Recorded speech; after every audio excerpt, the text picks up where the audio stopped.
Our past research shows that online social networks can be very effective for motivating behavior change, but what we don't know is why.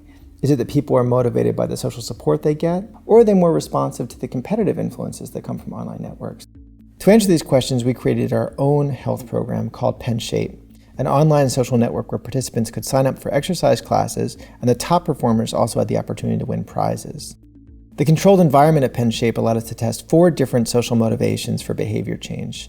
First, our control group had the ability to sign up for classes online, but they weren't aware of what anyone else in the program was doing. The competitive group, however, was able to see the activity of 5 other anonymous people in the program. Participants in the third group were put into teams of 6 and had the chance to earn rewards based on the team's collective activity. This gave them incentives to help support each other to exercise. The final group had both supportive and competitive motivations. They were also in teams of 6. They had the ability to communicate with one another, but they also saw a leaderboard of how their team was faring against 5 other teams. The results were overwhelmingly clear. It didn't matter whether people were exercising in teams or as individuals. Competition was by far the most powerful motivator to get people to exercise. The 2 groups that were motivated by competition attended far more classes, 90% more than everyone else in the program. And statistically, competitive individuals and competitive teams went to an equal number of classes. What surprised us the most was that our social support group exercised even less than our control group. Most people think that giving people more online resources will increase their behavior change, but in fact we found the opposite. Giving people the wrong kinds of social resources actually made them exercise less.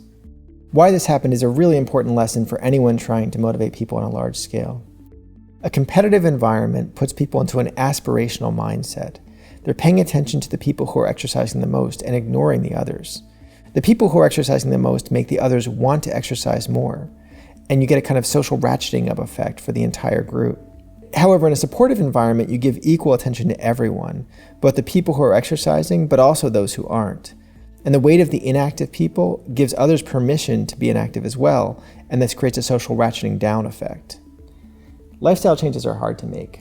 It's hard to motivate people to take their medications or to get vaccinations or to stop smoking, and to do other things too, like reduce their energy consumption or recycle or even vote.